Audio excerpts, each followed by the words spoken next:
আগামী অক্টোবর নভেম্বরে বদলে যাচ্ছে দেশের রাজনৈতিক হিসাব নিকাশ। দীর্ঘ অপেক্ষার পর শুরু হতে যাচ্ছে স্থানীয় সরকার নির্বাচন। ইউনিয়ন পরিষদ থেকে শুরু করে সিটি কর্পোরেশন, ধাপে ধাপে ভোট গ্রহণের প্রস্তুতি নিচ্ছে নির্বাচন কমিশন। কিন্তু এই নির্বাচনের মূল আকর্ষণের কেন্দ্রবিন্দু কোথায়? মাঠে জামায়াত চেষ্টা করছে আওয়ামী লীগকে নির্বাচন থেকে দূরে রাখতে, অথচ নির্বাচন কমিশন আর বিএনপি সরকার সে পথে হাঁটেননি। উল্টো সবুজ সংকেত মিলছে আওয়ামী লীগ নেতাদের স্বতন্ত্র হয়ে লড়ার। কেন এই নমনীয়তা? এর পেছনে কি ভারতের কোনো অদৃশ্য বার্তা কাজ করছে, নাকি শেখ হাসিনার ডিসেম্বরে দেশে ফেরার ঘোষণার সাথে জড়িয়ে আছে এই নির্বাচনের সরাসরি সম্পর্ক?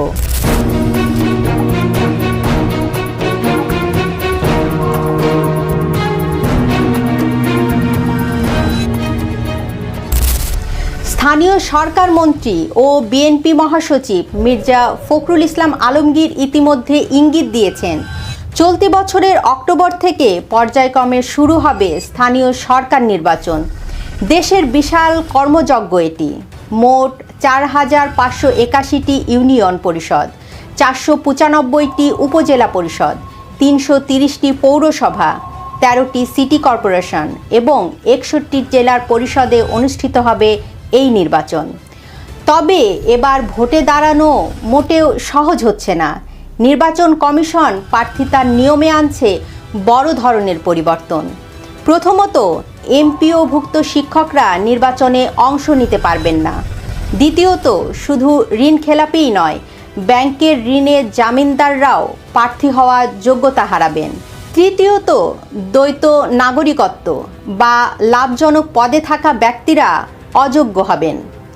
চতুর্থ, গ্যাস, বিদ্যুৎ, পানি বা ভূমিকর বকেয়া থাকা প্রতিষ্ঠানের প্রধানরাও কোনো পদে দাঁড়াতে পারবেন না।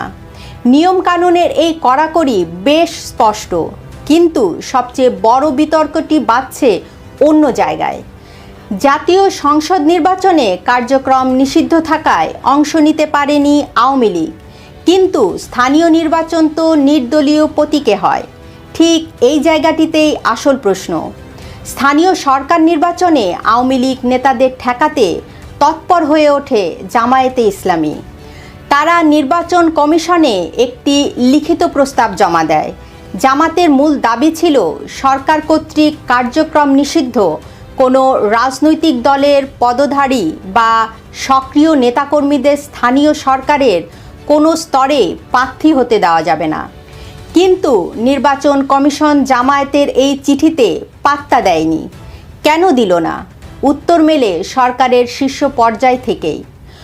গত ৯ জুন প্রধানমন্ত্রীর তথ্য উপদেষ্টা জাহেদুর রহমান বিষয়টি স্পষ্ট করেন। তিনি জানান, স্থানীয় সরকার নির্বাচন সম্পূর্ণ নির্দলীয় প্রতীকে হয়। নির্ধারিত শর্ত পূরণ করলে যে কেউ প্রার্থী হতে পারবেন। তিনি আওয়ামী লীগের হলেও আইনগত কোনো বাধা নেই।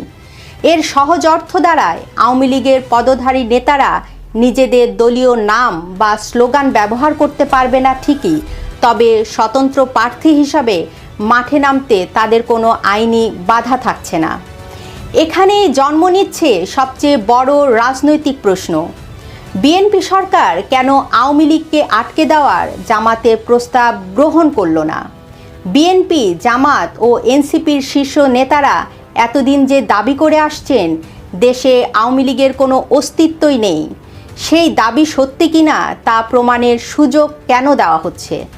রাজনৈতিক বিশ্লেষকরা বলছেন এর পেছনে থাকতে পারে দীর্ঘমেয়াদী রাজনৈতিক সমীকরণ। প্রথমত, আন্তর্জাতিক মহল, বিশেষ করে প্রতিবেশী ভারত পর্যবেক্ষণ করতে চায় সরকার পরিবর্তনের পর মাঠ পর্যায়ে আওয়ামী লীগের প্রকৃত জনসমর্থন ঠিক কতটা অবশিষ্ট আছে। আর সে কারণেই হয়তো ভারত প্রধানমন্ত্রী তারেক রহমানকে এমন কোনো পরামর্শ দিয়েছে যাতে আওয়ামী লীগের সমর্থকরা নির্বাচনে অংশ নিতে পারে। আইন করে কোনো দলকে হয়তো কাগজ কলমে নিষিদ্ধ করা যায়, কিন্তু জনগণের মন থেকে তাদের মুছে ফেলা যায় না। বিএনপি হয়তো এই নির্বাচনে আওয়ামী লীগকে স্বতন্ত্রভাবে লড়তে দিয়ে দেখতে চায় জনগণ আদৌ তাদের গ্রহণ করে নাকি বর্জন করে? যদি আওয়ামী লীগ সমর্থিত প্রার্থীরা হেরে যান, তবে বিএনপি জনবিচ্ছিন্ন আওয়ামী লীগ তত্ত্ব শতভাগ প্রমাণিত হবে। এদিকে মাঠের এই হিসাব নিকাশের মাঝেই তৈরি হয়েছে আরেক বড় চমক। সাবেক প্রধানমন্ত্রী ও আওয়ামী লীগ সভাপতি শেখ হাসিনা সম্প্রতি আন্তর্জাতিক বার্তা সংস্থা রয়টার্সকে এক সাক্ষাৎকারে জানিয়েছেন তিনি আগামী ডিসেম্বরে দেশে ফিরবেন। দলের নেতাদের নিয়ে দেশে ফিরে তিনি আদালতে আত্মসমর্পণ করবে বলেও ঘোষণা দিয়েছেন। কিন্তু ডিসেম্বরে শেখ হাসিনার এই প্রত্যাবর্তনের সাথে অক্টোবর নভেম্বরের স্থানীয় সরকার নির্বাচনের যোগসূত্র কোথায়? উত্তরটা খুব সোজা। শেখ হাসিনা দেশে ফেরার আগেই দেখে নিতে চান তৃণমূলের মানুষের মধ্যে আওয়ামী লীগের কর্মী সমর্থকদের ওপর আস্থা ঠিক কতটা অবশিষ্ট আছে। নির্দলীয় ভোটেও যদি দলের সমর্থিত প্রার্থীরা জয়ী হয়ে আসতে পারেন, তবে তা প্রমাণ করবে আওয়ামী লীগ এখনও দেশের প্রধান রাজনৈতিক শক্তি। আর এই পরীক্ষার ফল দেখেই ডিসেম্বরে রাজনীতির নতুন চাল চালবেন শেখ হাসিনা। সব মিলিয়ে আসন্ন স্থানীয় সরকার নির্বাচন কেবল জনপ্রতিনিধি নির্বাচনের লড়াই নয়, এটি বাংলাদেশের রাজনীতির নতুন এক অ্যাসিড টেস্ট। একদিকে জামায়াতের কঠোর অবস্থান, অন্যদিকে বিএনপি সরকারের আইনি নমনীয়তা। এর মাঝে আওয়ামী লীগের জন্য এটি অস্তিত্বের প্রমাণের এবং নিজেদের জনপ্রিয়তা মেপে নেওয়ার শেষ সুযোগ। অক্টোবর নভেম্বরে স্থানীয় সরকার নির্বাচনই বলে দেবে বাংলাদেশের রাজনীতি কোন দিকে মোড় নিচ্ছে। আপনার কি মনে হয়, নির্দলীয় স্থানীয় সরকার নির্বাচনে আওয়ামী লীগের স্বতন্ত্র প্রার্থীরা কি সুবিধা করতে পারবে, নাকি মাঠে থাকবে বিএনপি জামাতের দখলে? জানান আপনার মতামত। ভিডিওটি শেয়ার করুন, লাইক দিন, সম্ভব হলে চ্যানেলটি সাবস্ক্রাইব করুন। এতক্ষণ বাংলাদেশের সাম্প্রতিক সময়ে একটি তুমুল প্রতিযোগিতামূলক রাষ্ট্রপতি নির্বাচন হয়ে গেল।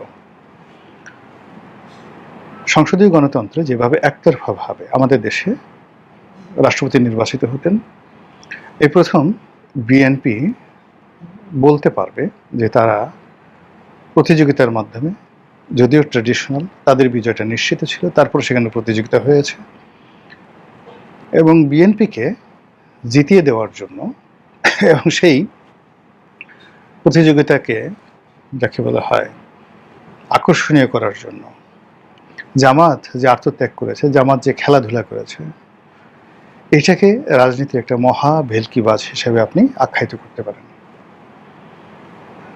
আমার মাথায় ঢুকে না যে এখানে জামাত কেন প্রার্থী দিল,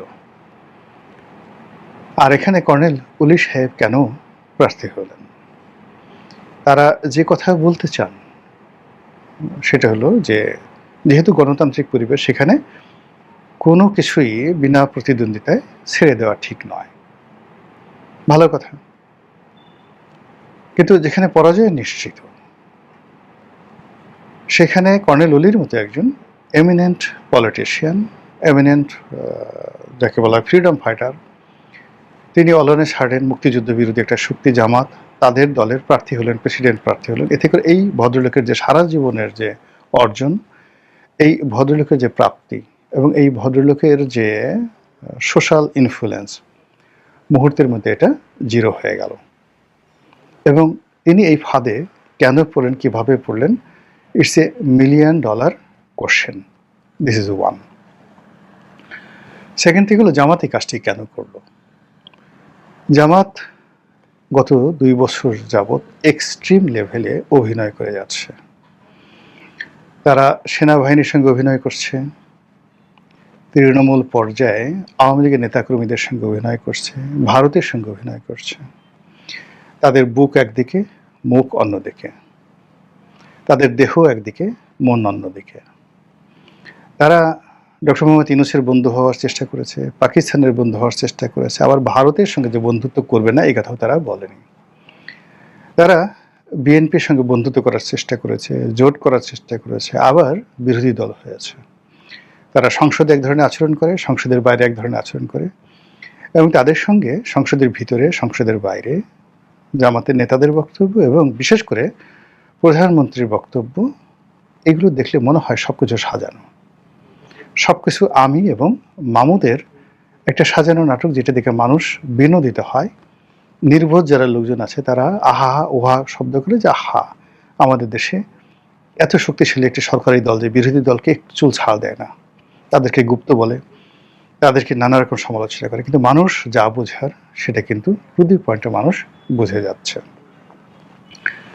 এর ফলে কি হলো, ডে বাই ডে দুটো দলে কিন্তু ক্ষতিগ্রস্ত হচ্ছে, এবং দুটো দলের যে সকল নেতৃবৃন্দ এই কথাগুলো বলছেন, সেটা প্রধানমন্ত্রী তারেক রহমান সাহেব হন, কিংবা জামাত সভাপতি ডক্টর শফিকুর রহমান হন, কিংবা প্রধানমন্ত্রী নিয়োগকৃত ডক্টর জাহেদ অথবা রাশেদ, তারা যেই হন না কেন, যে কথাগুলো তারা বলেন, এই কথার কারণে তাদের যে সামাজিক মান মর্যাদা ইজ্জত আবরু ডে বাই ডে কোন পর্যায়ে এখন নেমে গেছে, একটু আল্লাহর হস্তে একটু বিবেচনা করে দেখেন। একইভাবে এই যে দেখেন, একটা রাষ্ট্রপতি নির্বাচন হলো, দেশের যেহেতু 99% মানুষ সাধারণ চিন্তা করে, এলোমেলো চিন্তা করে, যে ঠিক আছে যেটা দেখে ওটাকে মনে করে সত্য, কিন্তু এর পেছনে 1% লোক আছে যারা একটু বিকল্প চিন্তা করে। তো যখন ঘটনা ঘটে 99% লোক চিন্তা করছে হ্যাঁ ঠিকই তো, কর্নেল ওলি জনতার প্রেসিডেন্ট, নির্বাচনে প্রতিদ্বন্দ্বিতা হওয়া দরকার, আমরা কেন বিনা যুদ্ধে নাহি ছাড়িব, মানে সুচাগ্র মেদিনী, মেদিনী নামক রাষ্ট্রের একটা জনপদের একটা সুয়ের মাথায় যে পরিমাণ জায়গা দরকার, অতটুকু জায়গাও আমি যুদ্ধ ছাড়া ছাড়বো না। এই জিনিসগুলো কবিতাতে ভালো শোনায়, কিন্তু বাস্তবে কি হচ্ছে? বাস্তবে সরকার নিজেদেরকে অতি প্রাকৃত, অতি আধুনিক, ওভার স্মার্ট, অতি গণতান্ত্রিক, অতি মহৎ, অতি দয়ালু, এই জিনিসগুলো প্রমাণ করার জন্য চেষ্টা করছেন উইদাউট এনি জব। শুধুমাত্র অঙ্গভঙ্গি, শুধুমাত্র কথা এবং কিছু যাকে বলা হয় ন্যারেটিভ, বক্তব্য তৈরি করে এই মহত্ব তারা দেখানোর চেষ্টা করছে। সেটা গোলাপি বাস থেকে শুরু করে 100 টাকার খাবার, 100 টাকার খাবার থেকে খালকাটা, খালকাটা থেকে শুরু করে রাস্তার মধ্যে গাড়ি থামিয়ে প্রধানমন্ত্রী ময়লা আবর্জনা নিজ চোখ দ্বারা তিনি দর্শন করছেন। আবার এই জন্য মানে প্রশাসক পদে নিযুক্ত যারা লোকজন রয়েছেন তাদেরকে তিনি ধমকাচ্ছেন। এই বিষয়গুলো বেসিক্যালি আমাদের কোনো মৌলিক পরিবর্তন আসছে না, সাময়িকভাবে মানুষের মধ্যে ওই যে 99% মানুষ তারা আমার কাছে না বেচাতে চেষ্টা করছে, কিন্তু দুদিন পরে যখন দেখা যাচ্ছে যে ময়লা প্রধানমন্ত্রী দেখে যাওয়ার পরে কমে নাই বরং বেড়ে যাচ্ছে, স্বরাষ্ট্রমন্ত্রী হুমকি দেওয়ার পরে সন্ত্রাস বেড়ে যাচ্ছে, তখন বলছে যে না, আমাদের আর এই অভিনয় ভালো লাগে না, আমরা অসুস্থ হয়ে পড়ছি। জামাতের মতো একটা দল যেটা গত সেই 1971 সনে যে কাজগুলো করছে আমরা অলমোস্ট বেশিরভাগ ভুলে গিয়েছিলাম, বরং কেন আমরা 71 নিয়ে বসে আছি, আওয়ামী লীগ কেন বারবার এই কথাগুলো বলে, এই জিনিসগুলো আমাদের অভিযোগের অন্ত ছিল না। কিন্তু গত 2 বছরে জামাত যে কর্মকাণ্ডগুলো করেছে, সেই কর্মকাণ্ডের ফলে আবার সেই 1971 সন ফিরে এসেছে। আবার সেই ফ্যানাটিক যে শব্দটি, উগ্রবাদ যে শব্দটি, ধর্মীয় উগ্রবাদ যে শব্দটি, মৌলবাদ যে শব্দটি, সাম্প্রদায়িকতার যে বিষ বাষ্প, এই জিনিসগুলোর সঙ্গে জামাতের সংযোগ ঘটানোর চেষ্টা করছে ইসলামপন্থী অন্যান্য দলগুলো। এই গত 2 বছরে জামাতের সুযোগ ছিল তাদের সঙ্গে বন্ধুত্ব করার, এবং বন্ধুত্ব হয়ে গিয়েছিল। সেই বন্ধুত্ব অলানা ছাড়ের আবার বন্ধ হয়ে গেল। সেই বন্ধুত্ব এখন শত্রুতায় পরিণত হয়েছে, এবং সেই শত্রুতা ক্রমশ বাড়ছে।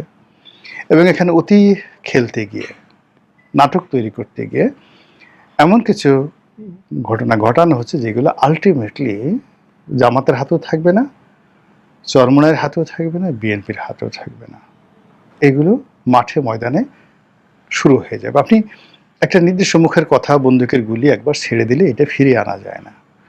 এখন এখানে মাঠকে উত্তেজিত করার জন্য দেশে একটা রাজনীতি, একটা ভাইব্রেন্ট রাজনীতি আছে, আওয়ামী লীগ নেই এই অভাব কেউ পূর্ণ করছে, মানে বোধ করছে না। সবাই 66% লোক তারেক রহমানকে ভালোবাসছে, জামাতের সভাপতিকে সবাই মনে করছে রিয়েলি সে একজন ইমানদার বান্দা, এবং তিনি দেশের একজন সত্যিকার অর্থে বিরোধী দলের নেতা। এইরকম শক্তিশালী বিরোধী দলের নেতা, ইমানদার, একিনদার, নরম সরম, যাকে বলা হয় ইনসাফওয়ালা, এরকম বিরোধী দল আর নেই। কিন্তু যখন এর অভ্যন্তরীণ যে পলিটিক্সগুলো, এটা বের হবে টুডে টুমরো, জামাতের লোকই বের করে দেবে। আধুনিক প্রযুক্তি কোনো কিছু থাকবে না, হয়তো কোনো বৈঠকের ছবি, হয়তো কোনো বক্তব্য, হয়তো কোনো ঘটনা, হয়তো দেখা গেল কোনো দুর্ঘটনা, এই জিনিসগুলো বের হয়ে যাবে। ফলে কি হলো, দুটো রাজনৈতিক দলের যে অস্তিত্ব, সেই অস্তিত্ব নিয়ে টানাটানি হয়ে যাবে। ফলে কি হলো, এই যে একটা প্রেসিডেন্ট নির্বাচন হলো, এই প্রেসিডেন্ট নির্বাচনে আমরা দেখলাম যে জামাত তাদের প্রার্থী কর্নেল অলিকে নিয়ে দ্বিধার্সে তারা মুভমেন্ট করলো। তারপর মির্জা ফখরুল সাহেব যখন বিজয়ী হলেন, অমনি তারা দেখালো যে আমরা জাস্ট লাইক ওয়েস্টার্ন সোসাইটি, আমরা প্রতিযোগিতা করেছি, কিন্তু যিনি বিজয় হয়েছেন তাকে তো স্বাগত জানাতে হবে। কিন্তু স্বাগত জানানোর মধ্যে তারা যেভাবে চুমাচুমি করলেন, মির্জা ফখরুল রাজি ছিলেন না, তাকে জোর করে ধরে তার কপালে চুমা দিলেন। এই চারটিখানি কথা নাকি, কপালে চুমা দিলেন জোরে। এই বয়স্ক মানুষ, 80 বছর বয়স্ক একজন মানুষকে ধরে তার কপালে চুমু দিলেন, যেভাবে তাকে বুকের মধ্যে জামাতের নেতারা জড়িয়ে ধরলেন। মির্জা ফখরুল সাহেব ছাড়াতে চাচ্ছেন, আশেপাশে বিএনপির লোকজন বিরক্ত হচ্ছে, কিন্তু জামাতের লোক ছাড়বে না। আপনি যদি এই পীড়িত দেখাবেন, এই চুমো দিবেন, এই কুলাকুলি করবেন, আপনি কেন কর্নেল অলির মতো একটা লোককে নামালেন? আপনার যদি অভিনয় করতে ইচ্ছে করতো, আপনি জামাতের একজন বয়স্ক প্রবীণ লোককে বানাতেন। কিন্তু এই যে দেখেন, একটা মুক্তিযুদ্ধকে কলুষিত করার জন্য, একটি মুক্তিযুদ্ধের কিংবদন্তিকে যাকে বলা হয় জামাতের মাধ্যমে কলঙ্কিত করার জন্য এখানে কেবলমাত্র কর্নেল অলিকে বলি দেওয়া হলো না, একটা ইতিহাসকে, একটা আদর্শকে, একটা সেন্টিমেন্টকে। এবং মুক্তিযোদ্ধারা যে সহজে পারচেজ করা যায়, তাদেরকে, তারা যে লোভী, তাদের যে কোনো চরিত্র নেই, এই সমস্ত গালিগালাজ এখন এই কর্নেল অলির মতো লোককে বা যাকে বলা হয় মেজর আখতারুজ্জামানের মতো মানুষকে নিয়ে জামাত মূলত মুক্তিযুদ্ধকে এমন একটা ন্যারেটিভ তৈরি করে দিয়েছে যে মুক্তিযোদ্ধার যে সমস্ত লোকজন আমরা এত বড় মনে করি, এরা আসলে নাহিদ, হাসনাত, সার্জিস এদের চাইতে কোনো অংশে ভালো না, বরং 24-এ যেটা হয়েছে এটা অনেক অনেক ভালো। জানি না কর্নেল অলি কী অবস্থায় আছেন, তিনি কী ভাবছেন, কী করছেন, কিন্তু সর্বনাশ যা হওয়ার আলটিমেটলি আপাতত দৃষ্টিতে হয়ে গেছে। ইতিহাসের এই সর্বনাশের দ্বিতীয় যে পর্ব, সেটা হলো ইম্পার্সোনালি যারা এই কাজটা করেছে, ইতিহাসের ধারাপাতকে অন্যদিকে প্রবাহিত করার চেষ্টা করেছে, ইতিহাসের সিস্টেমটাকে অন্যদিকে